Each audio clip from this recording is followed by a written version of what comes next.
क्या होता है जब कोई सरकार एक ऐसा बिल पास करने की कोशिश करती है जिस पर सैद्धांतिक रूप से तो सब सहमत हों, लेकिन अचानक अचानक वो एक बहुत बड़े संवैधानिक संकट और उत्तर दक्षिण के गहरे विभाजन में बदल जाए। तो आज के इस गहन विश्लेषण में हम ठीक ऐसे ही एक घटनाक्रम की तह तक जाने वाले हैं। बिल्कुल। और ये कोई छोटी बात नहीं है। ये चर्चा संसद के एक ऐसे विशेष सत्र के इर्द गिर्द घूमती है जहां कुछ बहुत ही महत्वपूर्ण और कह सकते हैं कि बड़े बदलाव वाले विधेयकों को लाया गया था। हाँ, और सतह पर देखने से तो ऐसा लग रहा था कि ये एक मास्टर स्ट्रोक है, मतलब एक ऐसा कदम जो शायद इतिहास में दर्ज हो जाएगा। लेकिन वास्तविकता में ये एक ऐसा दांव बन गया जिसने राजनीतिक बिसात को पूरी तरह से उलझा कर रख दिया। और देखिए, राजनीति की यही सबसे दिलचस्प बात होती है। कोई भी फैसला शून्य में या हवा में नहीं लिया जाता। हर एक बिल या हर एक टाइमलाइन के पीछे एक बहुत गहरी और कई बार तो पूरी तरह से अदृश्य रणनीति काम कर रही होती है। सही कहा। लेकिन इससे पहले कि हम इस चर्चा की गहराई में उतरें और उन अदृश्य रणनीतियों को डीकोड करें, एक बात बिल्कुल स्पष्ट कर देना बहुत जरूरी है। हाँ, वो डिस्क्लेमर बहुत जरूरी है यहाँ पर। बिल्कुल। तो आज हम जिन रणनीतियों, तर्कों और राजनीतिक दांवपेच पर बात कर रहे हैं, उनका आधार हमारे विश्लेषण के स्रोत हैं। इन स्रोतों में कुछ बहुत ही मजबूत राजनीतिक दृष्टिकोण हो सकते हैं, चाहे वो वामपंथी हो या दक्षिणपंथी। लेकिन इस विश्लेषण में हमारा उद्देश्य किसी भी राजनीतिक विचारधारा का समर्थन या विरोध करना बिल्कुल नहीं है। हमारा काम सिर्फ इस बात का एक निष्पक्ष और तटस्थ पोस्टमार्टम करना है कि पर्दे के पीछे आखिर क्या गणित चल रहा था। एकदम सही बात है। ये तटस्थता इस चर्चा के लिए अनिवार्य है, क्योंकि आज हम जिन विषयों की परतों को खोलने वाले हैं, जैसे कि परिसीमन, महिला आरक्षण की पेचीदगियां, जातीय जनगणना और राजकोषीय संघवाद, ये स्वतंत्र भारत के सबसे संवेदनशील मुद्दे हैं। हाँ, और हमारा फोकस सिर्फ इस बात पर रहेगा कि विधायी प्रक्रिया और राजनीतिक रणनीतियां कैसे एक दूसरे से टकराती हैं। तो चलिए सबसे पहले उस विफलता की बात करते हैं जहां से ये पूरी बहस शुरू होती है। एक विशेष सत्र बुलाया जाता है। बहुत ही सस्पेंस के साथ। बिल्कुल। कुछ ऐसे विधेयक पेश किए जाते हैं जो देश के ढांचे में बहुत बड़े बदलाव ला सकते हैं, और हमें पता है कि ऐसे विधेयकों को पारित कराने के लिए संसद में 2/3 बहुमत यानी सुपर मेजॉरिटी की आवश्यकता होती है। हाँ, जो कि एक बहुत बड़ा नंबर है। अब सामान्य तर्क तो ये कहता है कि भाई, जब आपको इतने बड़े संवैधानिक समर्थन की जरूरत हो तो आप पहले से विपक्ष के साथ बैठेंगे, सहमति बनाएंगे, एक आम राय तैयार करेंगे। लेकिन यहाँ पूरी प्रक्रिया को बहुत गुप्त रखा गया, पूरी तरह से सीक्रेट। हाँ, मतलब सत्र शुरू होने से मात्र 48 घंटे पहले विधेयकों का विवरण साझा किया गया। ऐसा क्यों किया गया? क्या ये सिर्फ एक प्रक्रियागत चूक थी? देखिए, इसे सिर्फ एक चूक कहना बहुत बड़ी भूल होगी। विधायी प्रक्रिया में जब आप संविधान में संशोधन करने जा रहे होते हैं तो 2/3 बहुमत की शर्त इसलिए नहीं रखी गई है कि ये कोई गणित का खेल है। ये शर्त इसलिए है ताकि देश के बहुसंख्यक और अल्पसंख्यक दोनों तरह के राजनीतिक स्वर उस बदलाव से पूरी तरह सहमत हों। आमतौर पर ऐसे बड़े विधेयकों को संसदीय स्थायी समितियों यानी पार्लियामेंट्री स्टैंडिंग कमिटीज के पास भेजा जाता है। अच्छा, जरा इस प्रक्रिया को थोड़ा और स्पष्ट करें। ये स्थायी समितियां आखिर काम कैसे करती हैं और इन्हें दरकिनार करने का असली मतलब क्या होता है? तो संसदीय समितियां दरअसल वो जगह होती हैं जहां कैमरे बंद होते हैं और असली काम होता है। वहां अलग अलग पार्टियों के सांसद राजनीति से ऊपर उठकर बिल की कमियों, उसके कानूनी पेचीदगियों और लंबी अवधि के प्रभावों पर विस्तार से चर्चा करते हैं। मतलब वहां कैमरे का दबाव नहीं होता, तो वो खुलकर बात कर सकते हैं। बिल्कुल।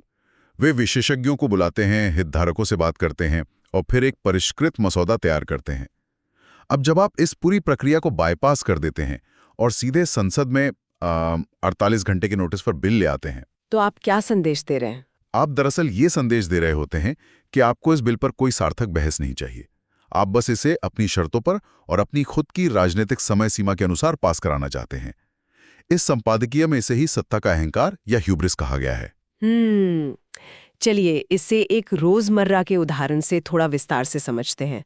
ये ऐसा है जैसे आप एक बहुत बड़ा इवेंट आयोजित कर रहे हैं जहां दूसरों का आना और समर्थन बहुत जरूरी है, लेकिन आप उन्हें इवेंट के नियम और एजेंडा सिर्फ 48 घंटे पहले बताते हैं। हाँ, बहुत सटीक उदाहरण है। जाहिर है इससे अविश्वास पैदा होगा। लोग सोचेंगे कि कुछ तो गड़बड़ है। और यहाँ सबसे रोचक बात यह है कि इसी अविश्वास ने उस विफलता की नींव रखी। जब संवाद के रास्ते ही बंद कर दिए गए तो विपक्ष के मन में संदेह पैदा होना स्वाभाविक था। लेकिन यहाँ एक बहुत बड़ा पेंच फंसा हुआ है। जिस बिल को लेकर इतना विवाद हुआ वो था महिला आरक्षण विधेयक। अब सैद्धांतिक रूप से तो संसद में बैठी हर पार्टी महिलाओं के प्रतिनिधित्व को बढ़ाने के पक्ष में ही बात करती है। हाँ, खुलेआम तो कोई विरोध कर ही नहीं सकता। तो फिर एक ऐसा बिल जिस पर कोई खुलकर विरोध नहीं कर सकता, वो एक राजनीतिक अखाड़ा कैसे बन गया? यहाँ ये समझना बहुत जरूरी है कि 2029 से इसे लागू करने की जो शर्त रखी गई उसने सारा खेल बदल दिया। यही वो बिंदु है जहां नीति से ज्यादा रणनीति हावी हो जाती है। जब इस बिल को लाया गया तो इसके पीछे की सोच ये थी कि आगामी चुनावों से ठीक पहले विपक्ष को एक लॉयल्टी ट्रैप या वफादारी के जाल में फंसाया जाए। लॉयल्टी ट्रैप मतलब ये कि तर्क ये था कि अगर विपक्ष किसी भी प्रक्रियागत या तकनीकी कारण से इस बिल का विरोध करता है, इस देरी करने की मांग करता है, बिल्कुल, तो उसे जनता के सामने बहुत आसानी से महिला विरोधी साबित किया जा सकेगा। ये ऐसा दाव था जिसमें माना जा रहा था कि विपक्ष के पास हारने के अलावा कोई और विकल्प ही नहीं है। अरे वाह, मैं इस रणनीति को समझ पा रही हूँ। ये कुछ ऐसा है कि आप किसी को एक ऐसा प्रस्ताव दें जिसे ठुकराने पर वो दुनिया की नजरों में बुरा बन जाए। लेकिन ये जाल काम क्यों नहीं कर पाया? क्योंकि विपक्ष ने इसकी काट पहले से तैयार कर रखी थी। वही मैं सोच रही हूँ कि अगर सरकार ने विपक्ष को घेरने की इतनी पक्की व्यवस्था कर ली थी तो विपक्ष इससे बाहर कैसे निकल गया? क्या सिर्फ पंचायती राज का इतिहास ही इसका एकमात्र कारण था? देखिए, विपक्ष इस जाल से इसलिए बाहर निकल पाया क्योंकि उनके पास इतिहास का एक बहुत बड़ा और प्रामाणिक हथियार था। जब मुख्य विपक्षी दल, विशेषकर कांग्रेस पार्टी पर महिला विरोधी होने का ठप्पा लगाने की कोशिश की गई तो ये नैरेटिव टिक ही नहीं पाया। क्योंकि उन्होंने पहले ही काम किया हुआ था इस पर। बिल्कुल, कारण बहुत स्पष्ट था। पंचायती राज संस्थाओं में महिलाओं के आरक्षण का इतिहास 1990 के दशक में 73वें और 74वें संविधान संशोधन के माध्यम से जमीनी स्तर पर यानी पंचायतों और नगर पालिकाओं में महिलाओं के लिए 1/3 आरक्षण पहले ही लागू किया जा चुका था। तो विपक्ष का तर्क सीधा सा ये था कि जिस महिला सशक्तिकरण की बात आज हो रही है उसकी नींव तो वे दशकों पहले रख चुके हैं। हाँ, और उनके पास दिखाने के लिए लाखों महिला सरपंचों और स्थानीय नेताओं का एक वास्तविक ट्रैक रिकॉर्ड था। इसलिए उन पर महिला विरोधी होने का लेबल चिपकाना लगभग असंभव था। एकदम सही। जब आपके पास धरातल पर काम करने का इतिहास हो तो कोई भी नया राजनीतिक नैरेटिव उसे आसानी से खारिज नहीं कर सकता। लेकिन इस पूरी बहस में जो सबसे खतरनाक और अदृश्य तत्व था वो केवल महिलाओं के आरक्षण तक सीमित नहीं था, है ना? बिल्कुल नहीं, असली कहानी तो कुछ और ही थी। ये नियम कि महिला आरक्षण नया परिसीमन यानी डिलिमिटेशन होने के बाद ही लागू होगा, जो कि 2029 तक खिंच सकता है। और यहीं से ये पूरी कहानी एक नया और बेहद जटिल मोड़ लेती है। परिसीमन, ये एक ऐसा शब्द है जो शायद रोजमर्रा की बातचीत में ज्यादा नहीं आता, लेकिन ये भारतीय राजनीति का सबसे बड़ा पैंडोरा बॉक्स है। सही कहा। परिसीमन का सीधा सा मतलब है कि देश की जनसंख्या के आधार पर लोकसभा और विधानसभा क्षेत्रों की सीमाओं को फिर से तय करना और सीटों की संख्या को अपडेट करना। इसे गहराई से समझना बहुत आवश्यक है। हमारे संविधान का मूल सिद्धांत है एक व्यक्ति एक वोट। इसका मतलब है कि संसद में हर राज्य का प्रतिनिधित्व उसकी जनसंख्या के अनुपात में ही होना चाहिए। लेकिन 1970 के दशक में भारत के सामने एक बहुत बड़ा जनसांख्यिकीय संकट खड़ा हो गया था। सरकार ने एक राष्ट्रीय जनसंख्या नीति लागू की और राज्यों से कहा कि वे अपने यहाँ जनसंख्या वृद्धि को नियंत्रित करें। यहाँ पर बात वाकई बहुत दिलचस्प हो जाती है। मैं एक सादृश्य रखना चाहूंगी जो स्थिति को थोड़ा और स्पष्ट कर सके। इसे हम कॉर्पोरेट जगत के नजरिए से देखते हैं। हाँ, बताइए। ये कुछ वैसा ही है जैसे किसी स्टार्टअप के फाउंडरों ने सालों तक दिन रात मेहनत की, कंपनी को मुनाफे में लाया और उसके संसाधनों को सहेजा, लेकिन अचानक कंपनी का बोर्ड ये तय करता है कि जो विभाग सबसे खराब प्रदर्शन कर रहे हैं, जिन्होंने संसाधनों की बर्बादी की है, उन्हें कंपनी के नए और सबसे ज्यादा शेयर दिए जाएंगे। अरे वाह, क्या सटीक उदाहरण दिया है आपने। तो नतीजा क्या होगा? जिन फाउंडरों ने कंपनी को खड़ा किया उनकी अपनी वोटिंग पावर और नियंत्रण लगभग खत्म हो जाएगा। ये सादृश्य उत्तर और दक्षिण भारत के बीच के वर्तमान राजनीतिक तनाव को बहुत सटीकता से पकड़ता है। अगर हम इसे व्यापक संदर्भ में देखें तो 1976 में 42वें संविधान संशोधन के जरिए ये तय किया गया था कि लोकसभा सीटों का आवंटन 1971 की जनगणना के आधार पर ही फ्रीज कर दिया जाएगा। मतलब सीटों की संख्या को रोक दिया गया। बिल्कुल, और ऐसा इसलिए किया गया क्योंकि केरल, तमिलनाडु, आंध्र प्रदेश और कर्नाटक जैसे दक्षिणी राज्यों ने परिवार नियोजन को बहुत गंभीरता से लिया था। उन्होंने अपनी जनसंख्या वृद्धि दर को सफलतापूर्वक कम किया। जबकि दूसरी तरफ उत्तर प्रदेश, बिहार और राजस्थान जैसे उत्तरी राज्यों में जनसंख्या तेजी से बढ़ती रही। हाँ, तो अगर उस समय सीटों का लगातार अपडेट होता रहता तो दक्षिणी राज्यों को उनकी सफलता की सजा मिलती और उनकी राजनीतिक शक्ति कम हो जाती। बाद में 2001 में 84वें संशोधन के जरिए इस रोक को 2026 तक के लिए बढ़ा दिया गया था। तो अब हम उस कगार पर खड़े हैं जहां ये रोक हटने वाली है। अगर आज परिसीमन सिर्फ और सिर्फ मौजूदा जनसंख्या के आधार पर होता है तो गणित बहुत डरावना है। उत्तरी राज्यों की लोकसभा सीटें बहुत बड़े पैमाने पर बढ़ जाएंगी और दक्षिणी राज्यों का प्रतिनिधित्व इतना सिकुड़ जाएगा कि राष्ट्रीय राजनीति में उनकी आवाज शायद मायने ही न रखे। और यही वो डर है जिसने संघीय ढांचे में आग लगा दी है। दक्षिणी राज्यों का तर्क है कि ये सिर्फ राजनीतिक प्रतिनिधित्व का मामला नहीं है, ये राजकोषीय संघवाद यानी फिस्कल फेडरलिज्म का भी मुख्य मुद्दा है। बिल्कुल।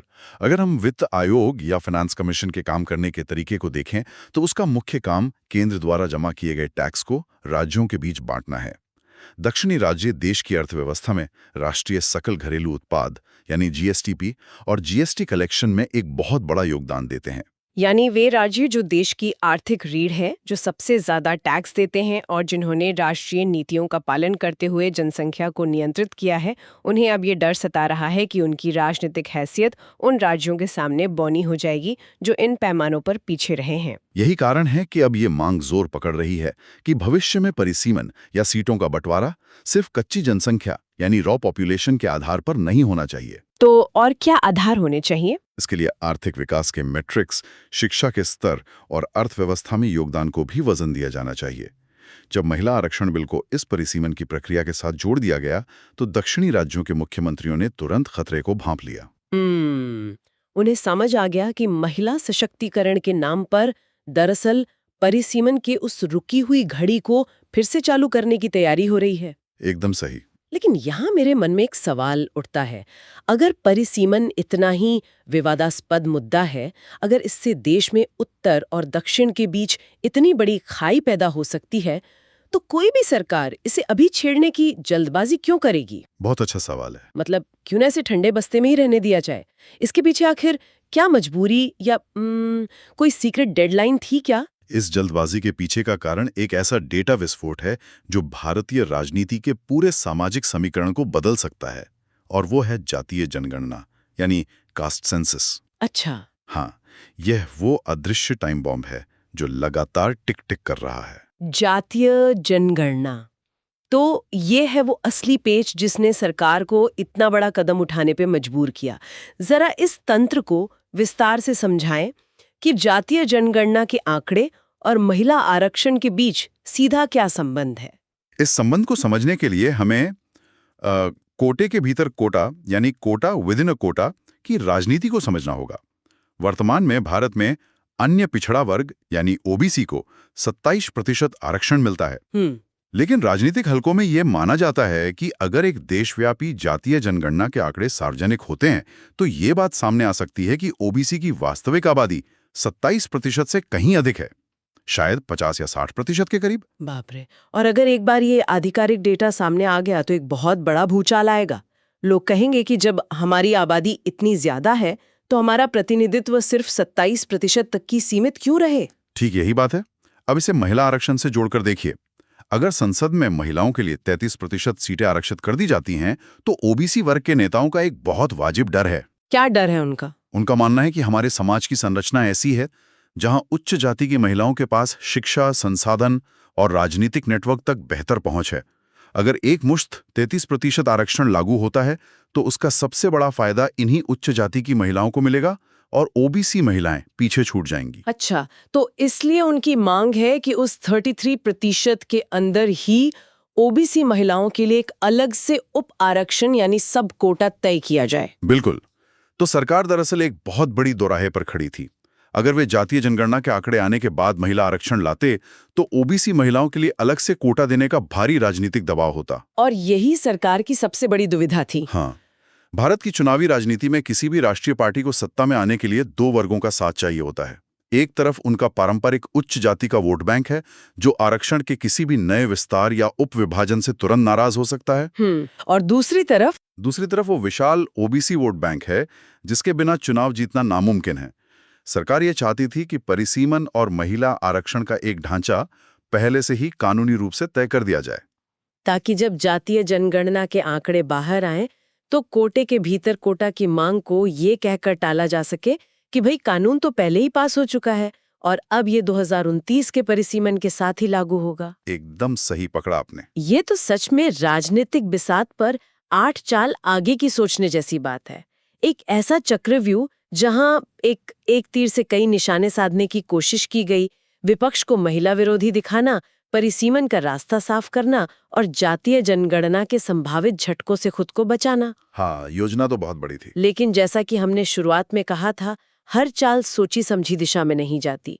जब इन सारी रणनीतियों का टकराव धरातल पर हुआ तो आखिर इन सबका मतलब क्या निकला? इस अति रणनीति का अंतिम परिणाम क्या हुआ? अंतिम परिणाम एक बहुत बड़ी रणनीतिक चूक के रूप में सामने आया। जब आप प्रक्रिया का पालन नहीं करते हैं और बहुत ज्यादा चालाकी दिखाने की कोशिश करते हैं तो अक्सर चीजें आपके ही खिलाफ चली जाती हैं। तो क्या हुआ इसका असर? इस पूरी कवायद के 3 बहुत स्पष्ट और विपरीत प्रभाव पड़े, जिन्होंने सरकार की स्थिति को मजबूत करने के बजाय उसे और कमजोर कर दिया। संपादकीय तो यही निष्कर्ष निकालता है। चलिए उन तीनों प्रभावों का एक एक करके विश्लेषण करते हैं। सबसे पहला प्रभाव क्या रहा? पहला प्रभाव ये रहा कि जातीय जनगणना और ओबीसी प्रतिनिधित्व को लेकर सरकार की जो टालमटोल की रणनीति थी, वो पूरी तरह से बेनकाब हो गई। मतलब जो बात वो छिपाना चाहते थे वही सामने आ गई। बिल्कुल। सरकार चाहती थी कि इस मुद्दे को बिना ज्यादा चर्चा के किनारे कर दिया जाए, लेकिन जब बिल संसद में आया तो विपक्ष ने इसका विरोध करने के बजाय सीधा सवाल दाग दिया कि इसमें ओबीसी महिलाओं का कोटा कहाँ है। अरे वाह! हाँ, जो मुद्दा सरकार दबाना चाहती थी वो अचानक राष्ट्रीय विमर्श के बिल्कुल केंद्र में आ गया। विपक्ष ने महिला आरक्षण का समर्थन भी कर दिया और साथ ही साथ ओबीसी अधिकारों का चैंपियन बनने का मौका भी भुना लिया। ये तो वाकई ऐसा है कि आप किसी को घेरने गए थे और खुद ही सवालों के घेरे में आ गए।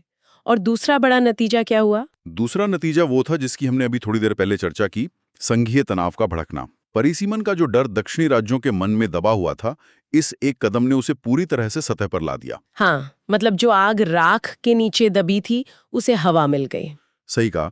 दक्षिणी राज्यों के मुख्यमंत्रियों ने इसे अपनी राजनीतिक प्रासंगिकता और अपने आर्थिक अधिकारों पर एक सीधा हमला माना। जो राज्य पहले शायद अपने अपने क्षेत्रीय मुद्दों में उलझे रहते थे, वे अचानक एक साझा जनसांख्यिकी खतरे के खिलाफ लामबंद होने लगे। मतलब इस कदम ने अनजाने में उत्तर और दक्षिण के बीच अविश्वास की एक गहरी खाई खोद दी। बिल्कुल। और ये अविश्वास किसी भी लोकतंत्र के लिए बहुत खतरनाक होता है। अब बात करते हैं तीसरे और शायद सबसे बड़े राजनीतिक नुकसान की, विपक्ष का एकजुट होना। हाँ, ये सबसे दिलचस्प पहलू है। आमतौर पर विपक्ष कई अलग अलग क्षेत्रीय और वैचारिक धड़ों में बटा होता है। उन्हें एक साथ लाना बहुत मुश्किल काम होता है। लेकिन सरकार के इस एक तरफा कदम ने, जिसमें न तो संवाद था और न ही कोई विचार विमर्श, विपक्ष को एक थाली में सजाकर एक मजबूत राजनीतिक मंच दे दिया। मतलब विपक्ष को अब सिर्फ ये नहीं कहना था कि हम सरकार के खिलाफ हैं। अब उनके पास एक ठोस नैरेटिव था कि हम देश के संघीय ढांचे, राज्यों के अधिकारों और पिछड़े वर्गों के सामाजिक न्याय को बचाने के लिए लड़ रहे हैं। बिल्कुल सही। इस एक बिल ने विपक्ष के बिखरे हुए टुकड़ों को जोड़कर उन्हें एक वैचारिक स्पष्टता दे दी। एक ऐसा कदम जिसे सरकार अपनी एक बहुत बड़ी ऐतिहासिक और विरासत बनाने वाली जीत, यानी लेगेसी डिफाइनिंग विन के रूप में देख रही थी, वो संसदीय अहंकार के कारण एक बहुआयामी हार में बदल गया। हाँ, अत्यधिक राजनीतिक इंजीनियरिंग का यही नतीजा होता है। तो ये पूरा विश्लेषण हमें इस बात का एक शानदार उदाहरण देता है कि लोकतंत्र में सिर्फ संख्या बल और तकनीकी चतुराई ही सब कुछ नहीं होती। अक्सर चीजें सतह पर जैसी दिखती है वैसी होती नहीं है। बिल्कुल। जो बिल एक आम नागरिक को सिर्फ महिला सशक्तिकरण का एक सीधा साधा कदम लगता है, उसकी जड़ें असल में देश की भौगोलिक सीमाओं, अर्थव्यवस्था के बंटवारे, जातीय समीकरणों और संघीय ढांचे के गहरे तनावों में कितनी बुरी तरह उलझी हो सकती हैं। और यही कारण है कि विधायी प्रक्रिया में पारदर्शिता और विचार विमर्श इतना महत्वपूर्ण होता है। जब आप शॉर्टकट अपनाते हैं तो आप केवल एक बिल पास नहीं करा रहे होते हैं, आप अनजाने में कई नई समस्याओं को जन्म दे रहे होते हैं। इस पूरी चर्चा ने हमारे सामने भारत के भविष्य को लेकर एक बहुत ही गहरा नीतिगत और दार्शनिक सवाल खड़ा कर दिया है। एक ऐसा सवाल जो सीधे तौर पर आज की राजनीति से नहीं बल्कि आने वाले दशकों में इस देश के स्वरूप से जुड़ा है। वो सवाल ये है कि एक आदर्श और स्थिर लोकतंत्र में राजनीतिक शक्ति का अंतिम आधार क्या होना चाहिए। एक तरफ हमारे पास एक व्यक्ति एक वोट का पवित्र सिद्धांत है जो मानता है कि हर नागरिक की कीमत बराबर है और इसलिए प्रतिनिधित्व जनसंख्या के आधार पर होना चाहिए। लेकिन दूसरी तरफ किसी भी राष्ट्र की प्रगति, उसकी स्थिरता और उसके भविष्य के लिए आर्थिक विकास, संसाधनों का उचित प्रबंधन और जनसंख्या नियंत्रण जैसी नीतियां अत्यंत आवश्यक हैं। तो क्या ये न्याय संगत है कि जो राज्य इन राष्ट्रीय लक्ष्यों को प्राप्त करने में सबसे आगे रहे हैं, उनकी आवाज को सिर्फ इसलिए कमजोर कर दिया जाए क्योंकि उन्होंने अपनी जनसंख्या को नहीं बढ़ने दिया? यही वो नाजुक संतुलन है जिसे भारत को आने वाले समय में खोजना होगा। हम एक ऐसी स्थिति की ओर बढ़ रहे हैं जहां देश का एक हिस्सा जनसांख्यिकी उभार का प्रतिनिधित्व करता है, जबकि दूसरा हिस्सा आर्थिक इंजन की तरह काम कर रहा है। तो आने वाले समय में ये देश जनसंख्या के विशाल प्रभुत्व और राज्यों के आर्थिक तथा सामाजिक प्रदर्शन के बीच का यह संतुलन कैसे स्थापित करेगा? और वो भी तब जब ये संतुलन बिगड़ने पर हमारे संघीय ढांचे के टूटने का खतरा हो। क्या हम ऐसा कोई नया राजनीतिक ढांचा विकसित कर पाएंगे जहां प्रतिनिधित्व का आधार सिर्फ लोगों की संख्या न होकर राष्ट्र निर्माण में उनका वास्तविक योगदान भी हो? यह एक ऐसा विचार है जो गहराई से सोचने पर मजबूर कर देता है। यह हमें याद दिलाता है कि लोकतंत्र कोई स्थिर मशीन नहीं है, बल्कि एक जीवित और लगातार विकसित होने वाली व्यवस्था है, जहां हर बदलाव के अपने दूरगामी परिणाम होते हैं। इसी विचार के साथ कि क्या भविष्य की नीतियां हमारी राष्ट्रीय एकता और विविधता के बीच सामंजस्य बिठा पाएंगी, हम आज के इस गहरे विश्लेषण को यहीं विराम देते हैं। इस पर सोचिएगा जरूर।